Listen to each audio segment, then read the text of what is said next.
Good morning, everybody. So I'm going to introduce our first guest, and we're going to be talking about thinking bigger, because this summit is really about elevating yourself, elevating your enterprise. And so I'd like to invite Sarah Dusek. She is the CEO and co-founder of Far and Few Collections. They create eco-sustainable retreats all around the world. They really believe that travel can really be part of creating sustainability across the globe. She's also an investor. She's also been an entrepreneur who's had her business valued at over $100 million and exited. And so we're going to be speaking to her about her life story, about the businesses she's built, and also her new book called Thinking Bigger, which is really about people who want to impact the world and change the world. Please welcome Sarah.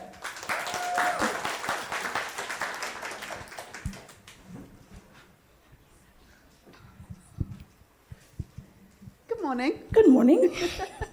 Sarah is also a dear friend.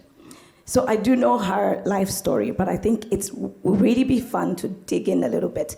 So for somebody who's had such an amazing career, where you've sold a business, you've set up a venture capital fund, started investing in other businesses, is building another business, has written a book. Now, that was featured in Times Square, by the way, in New York. Were you always successful? No. No, and the journey to climbing the summit of any mountain always involves a lot of mountain climbing. And it's so easy when you hear, oh, someone did this, and then they did this, and now they're doing this, to think, wow, they are amazing. But what we forget is that person spent most of their time arduously, difficultly, with strenuous effort climbing a mountain. And the summit moment is very brief, actually, because then you stand there for a millisecond and you go, oh, wow, look at that mountain over there. Let's get climbing that. And you start the descent down before you start ascending again. So, quick answer, no. I've spent a lot of my life climbing mountains. Okay. When you look back at the mountains you've climbed, what do you believe was your lowest point? Oh, there are many. I don't know I would call it a low point. I would call it a low valley. Okay. Because in between every mountain is a big valley, right? Mm-hmm. And I think one of the things we forget as entrepreneurs, we are constantly chasing things, right? We're constantly trying to make things happen, and we're constantly trying to pull off impossible things. I mean, I think that should be the definition of entrepreneur. Someone who is trying to pull off something impossible. And there's something important to remember about that statement, right? There was a little im before the word possible. Mm-hmm. And, part of the journey of being an entrepreneur is learning how to navigate the valleys so you can navigate learning the skills that it requires to actually summit. Now, has anyone summited Everest in this room? No, right. Largely because it requires an enormous amount of skill to summit, and perseverance and training to be able to cope with less oxygen and cope with extreme temperatures and take on really, really difficult tasks. When the reality is, being a successful entrepreneur is very much like climbing Mount Everest, right? And that's why we're all here today, is to learn some of the skills, learn some of the techniques, learn some of the things that we need to be able to help us summit. So in terms of what are my low points, I don't think about low points. I think about learning how to live in a valley and seeing the enormous amount of mountain that is ahead of you and figuring out how am I going to climb it. And I think from my own journey, managing the emotions and the distress of things not working out quite the way you want them to, things not moving as fast as you want them to, things not changing the way you want them to, is part of the experience of being an entrepreneur. And I think the more we normalize that, And the less we normalize, oh, look at this amazing person who was super successful, the easier it might be for all of us. Did you have role models? What keeps you going through those valleys? Because I think that for a lot of people, when you're in the valley, and with social media now, you'd be connected and seeing like everybody else is doing so fine. Why is it only me that's not doing well? What drives you? What keeps you going in that valley moment?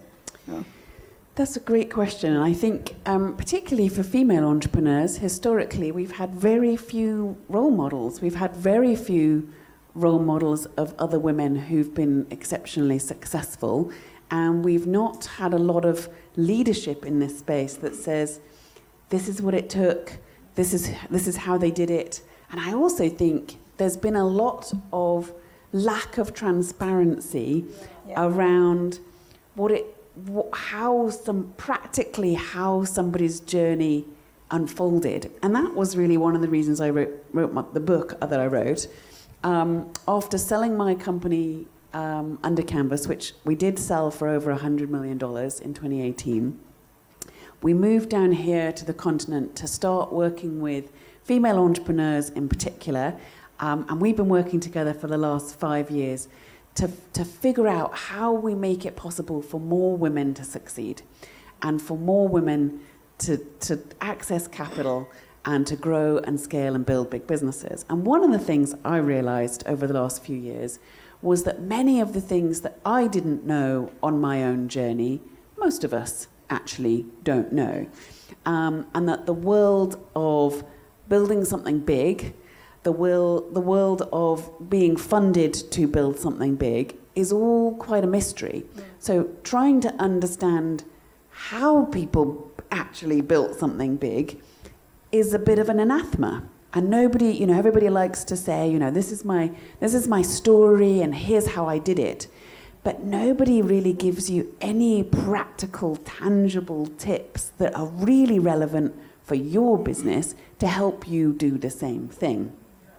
And so when I set about to write the book Thinking Bigger, which is coming to South Africa very soon, it's out on Amazon now, and we're hoping it'll get on the Amazon South Africa site pretty soon, along with Takealot, later this month.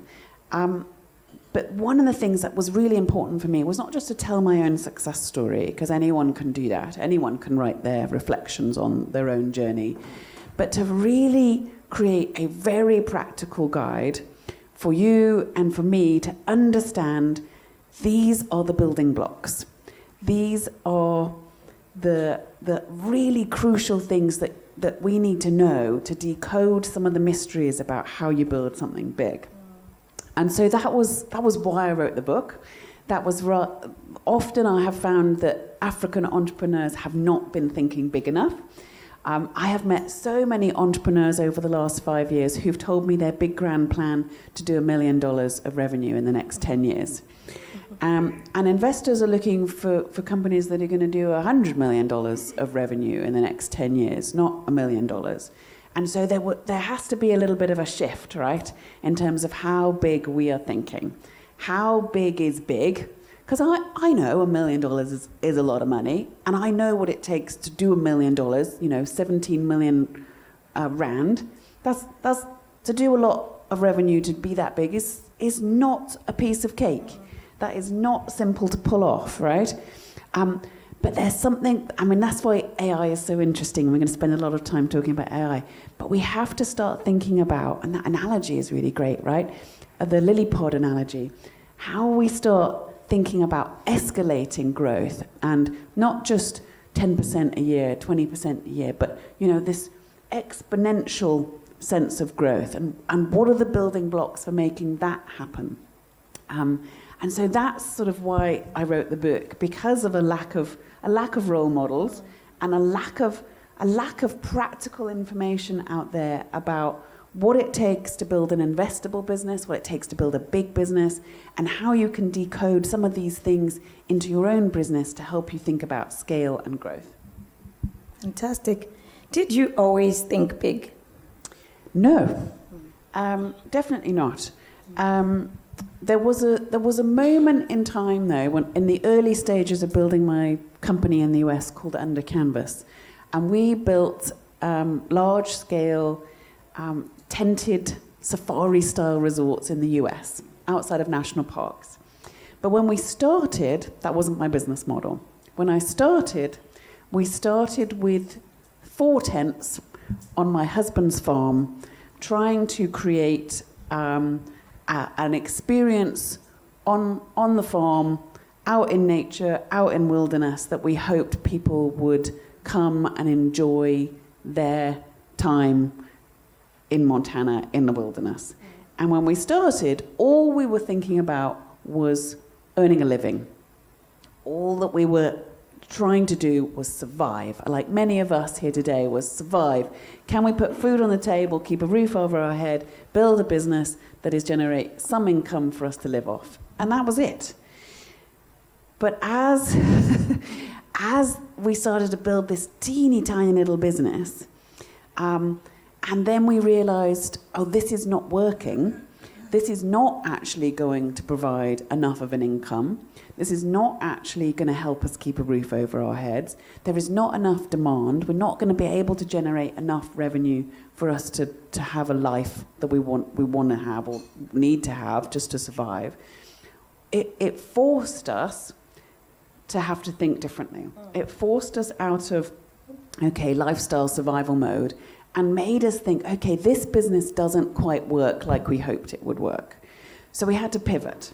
We had to adjust. We had to think, okay, this is not quite doing what we thought it would do. We thought we would put up 4 beautiful safari tents on the plains of Montana and that people would flock to come and stay in them. They did not. It was pretty pathetic, in fact. But people did phone us and say, wow, I love your tents. Where did you get them? And I went to say, well, you can come and stay in our tents. But people were like, oh, no, I don't want to come and stay. I want to have what you have. I want to have the tent. I want to use this tent. It's beautiful. It's amazing. And we were like, okay. The market is telling us they don't want to come and stay here, but they do like our tents. So that was a clue. It was like, okay, there's a clue there that the market is giving us, that there is interest here, but not the way I am currently packaging what I'm trying to sell. So we pivoted, we adjusted, and we started to think about, okay, people love the tents, but they don't want the tents over here. So why don't we take the tents that people tell us that they want and take the tents to the people?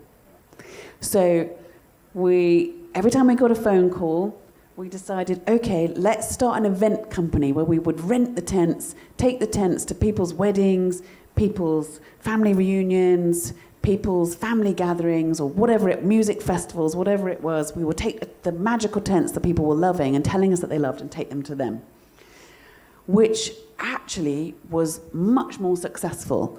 And we started to generate real revenue, and having money in the bank is really exciting, right? Having bookings and having people call you and say, will you come and do this event? Will you come over here? Will you come over here? And we'd say yes. We would started to travel all over the US, bringing what started as 4 tents, became 5 tents, became 10 tents, became 20 tents.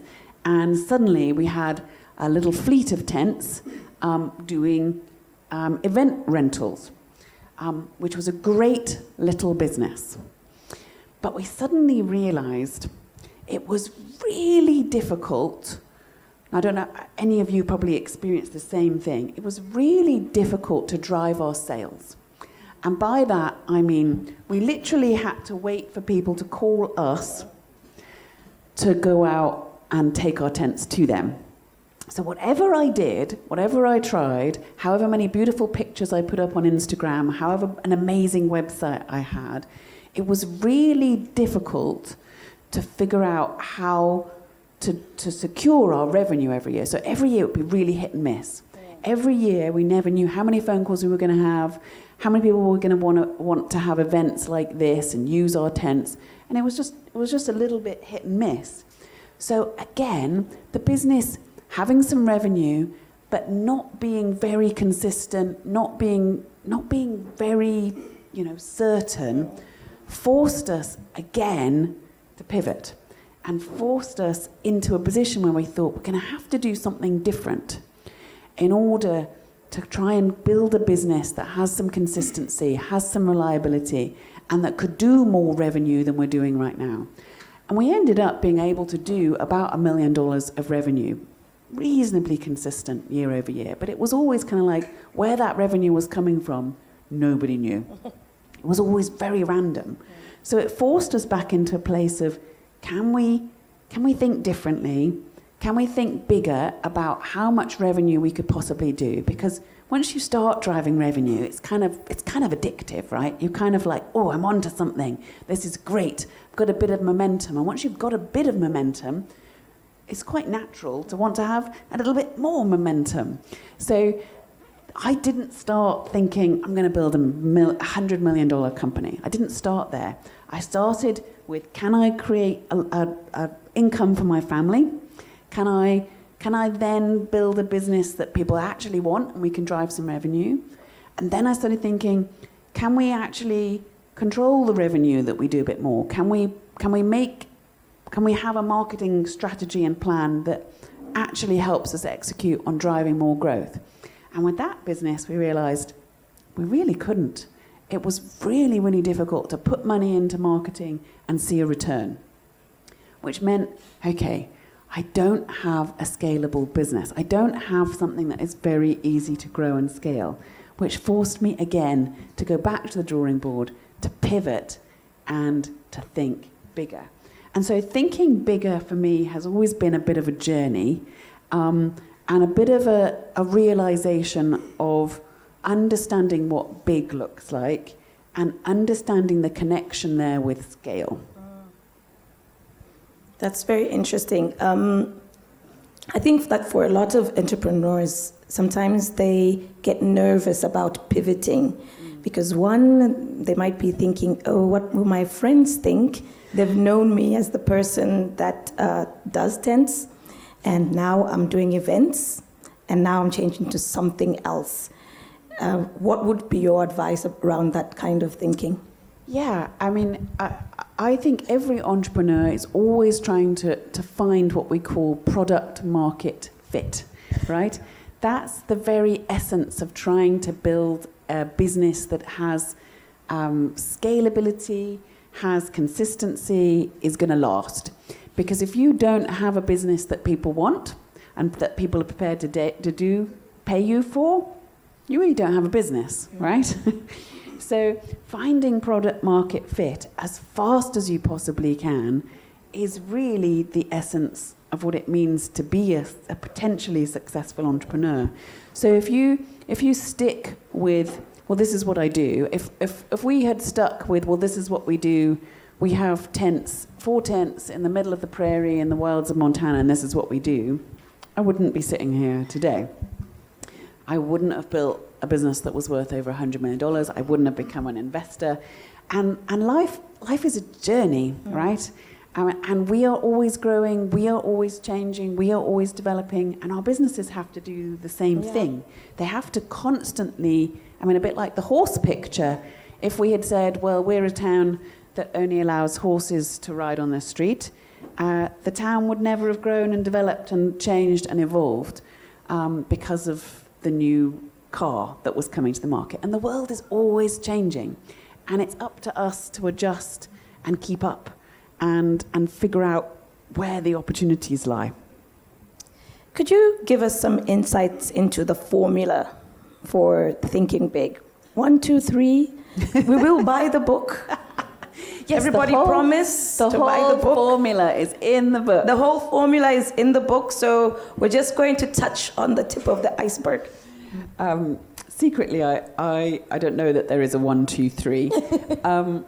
But in terms of thinking bigger is the starting point, right?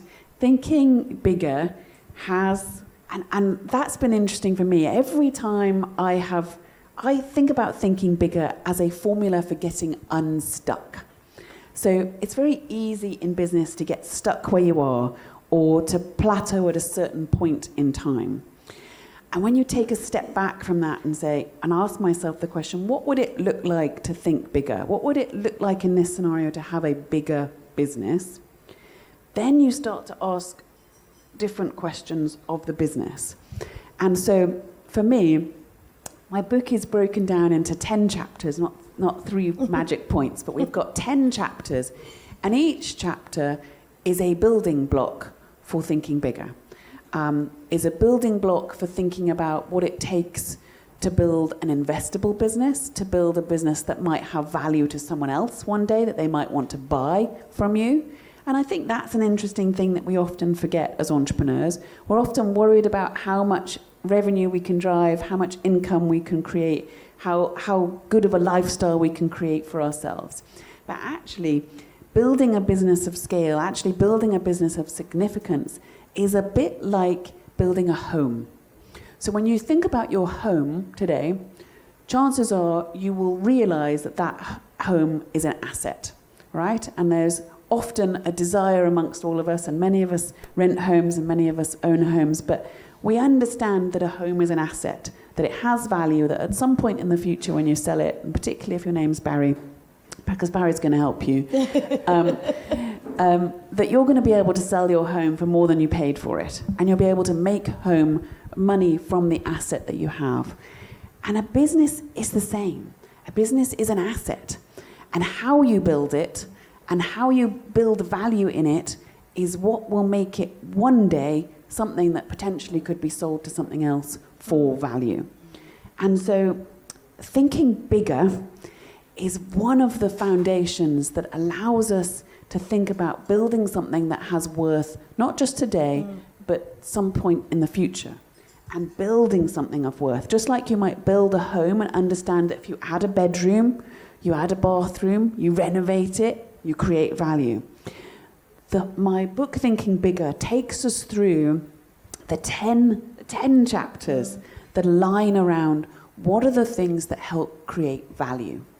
What are the building blocks that take a small business and turn it into a business that not just provides you an income for you and your family and the people that work for you, but creates an asset that has value that one day you might be able to sell.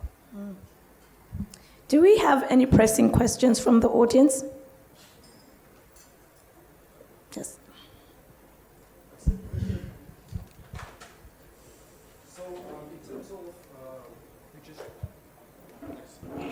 Thank you. So what I want to find out is if you move into a new business environment, and obviously you do your business this particular way in this region, and you're now dealing with different customers. So what I'm thinking, in terms of my work here in the Western Cape, I don't have a lot of business for the specific commodities that I would like to ship, right? But what I've been trying to do is to look at other provinces maybe, where there's people that might need there, and but it's not always easy. I just wanted to find out, how to deal with that. Yeah, what I would say about that is scale, growth. Scale is another word for growth, right? Growing your business is always, it's a bit like putting a puzzle together. And what you're looking for with the puzzle is some ways to replicate and repeat what's already working. So if you have something over here that's already working, and say you're in the Eastern Cape, for example, and what you're doing in the Eastern Cape is working in a particular way, what you've got to do is understand why something's working. So growth is always built. You can't grow unless something's working, right? So that's the first point. If you've not got something working over here, trying to grow over here isn't going to work. So that's the starting point, figuring out what is working and where is it working. And once you understand, okay, I've got a bit like I was telling you before, I had tents, but it wasn't working. I had to do something different to make something work. I hadn't found product market fit. So I had to do something different to make it work. Then when we discovered, okay, the event business, that works, we can replicate and repeat it elsewhere, right? We can grow and scale it. So that would be my first question. Do you understand what's working and why it's working? And then is there a way to replicate that? And there may be similarities from doing business in the Eastern Cape to doing business in the Western Cape that you can emulate what was already working. So then that takes a little bit of, you have to be a little bit of a sleuth to decode what's working in your business today to figure out how you might replicate it tomorrow. And what a lot of people do, sadly, is they try and do business here, and then they try and do business here, and then they try and do more business over there without understanding any of your themes, without understanding any of your core competencies of understanding why something's working or not working. And to be honest, the not working is just as valuable as the working. Because when you understand what's not working, it forces you into a position of saying, okay, well, let's try something else to see if this could work. And that's what we've got to get really good at. It's going, this isn't working, shift. This isn't working, shift. This isn't working, shift. So I would say if you're trying to now do business here after having something successful over there, have you understood what does work, and can you emulate that? And then you might find if you try and emulate that, it actually might work over here. So does that make sense? 100%. Okay. Definitely. Thank you. Another question?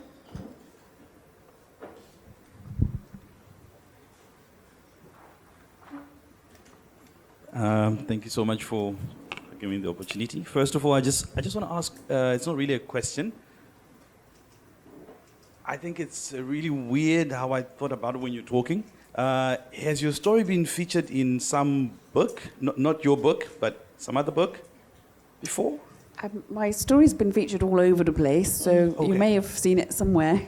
And They I should- hang around with Sandra and Lelemba quite a lot, so... So I think recently a month ago, I was reading a book called A Million in 1 Year, something like that. Yeah, in 12 months, actually. It says a million in 12 months.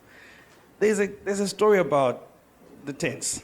The tent story, how they tried to sell the tent. I think they followed something there. You might need to look into that as well.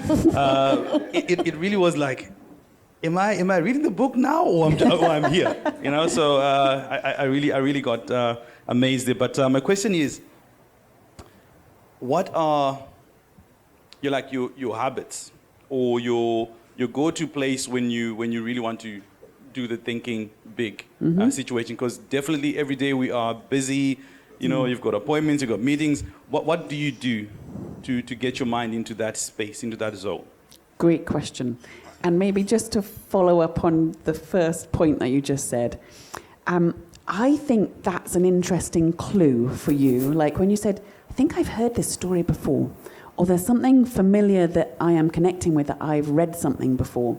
When I have moments like that, I go back and I read that chapter of the book, or I think of those kind of moments that you go, oh, this is strange. I'm getting a deja vu moment, or I'm remembering something that I read somewhere else. I see those things as clues for my journey. Like, as here's where I'm supposed to put my feet. So I would go back to that book that you're thinking of, and I'd read that chapter, and I'd go, is there any information for me here, for me to learn something or to connect with something that I might not have thought of before? And that happens often. And those are moments of insight, I think, that the universe is trying to tell us something that, you know, maybe we should know or think about. So I think watch out for those moments. They're interesting. To answer your question, I do my best being big thinking and work to help me think bigger and think differently when I step out of my business. So it is impossible to grow and scale a business if you are working in your business morning, noon and night 24/7. You just can't do it. So my big go-to thing is to get out in nature. I love just taking time out in somewhere that's quiet, somewhere that's still, whether I'm going on a walk, walking the beach, whatever it is. I try and get outside. I try and get out of the office, get out of places where there are people, just so I have free thinking headspace. So any way that you can give yourself free thinking headspace is a win. And everybody will have their ways that they love to do that. I love to walk the beach. I love to walk in the bush. Just give myself some space. And the more space I can actually give myself, actually often the more productive I can be. So as we wind up our chat and we have all of these different entrepreneurs in the space at an event like this, what is your advice when they're in a space like this? Great question. Learning is not overrated, is what I would say. And that any time you put yourself in a place where you are giving yourself permission to step out of your day-to-day and to learn is an opportunity to grow. And the reality is your business can only grow as fast as you can grow. We often underestimate how important it is for us to grow, but the reality is anytime, any change, anything that's going to happen differently in your business is going to be because of you thought it in your head, right? So this is an opportunity to have new thoughts, to have new thinking. So I would say consciously lay down your bias, lay down your preconceived ideas, lay down the things that you want to hold tightly onto because they're the way you do things and that's the way you've always done them. Just open your heart, just a teeny amount, and see what becomes possible. And then look for your clues, just like I was saying to this gentleman. Keep your eyes and your hearts and your minds open to the clues that the universe is always trying to give you about where to put your next foot. Because I really strongly believe everything is always conspiring to try and help us to succeed.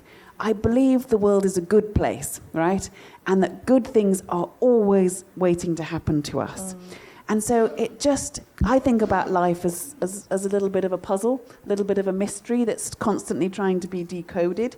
And so I'm constantly looking for information about how to help me, where to put my next foot. So that's what I would just say. Open yourself up to the strange messages, the strange thoughts, the strange ideas that you might have today that could completely revolutionize your world. And it only takes one thought, right? You don't need to come away from here today having a 10-point plan of anything you can do differently. You just need one really great thought that maybe revolutionizes your world. I got time to tell a very quick story. Yeah. I was sat in a conference not dissimilar to this about 8-9 years ago. And sitting on the desk in front of me, the conference host had given us all a little plaque.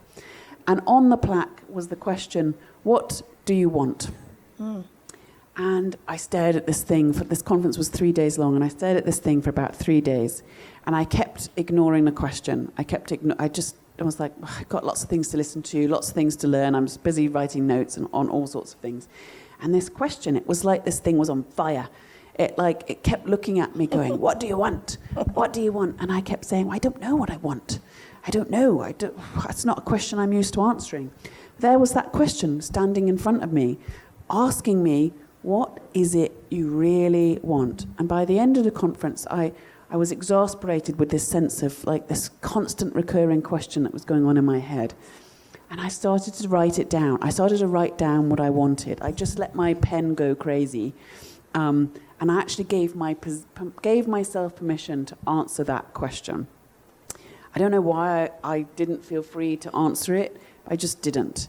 And I think that often is true for women. We're too busy worrying about what everyone else wants, or what your kids want, or what everyone's having for dinner, as opposed to answering, what is it that you really want? And the moment I gave myself permission, I started to just literally write a tirade. And one of those things was I wanted to write a book. I did that this year.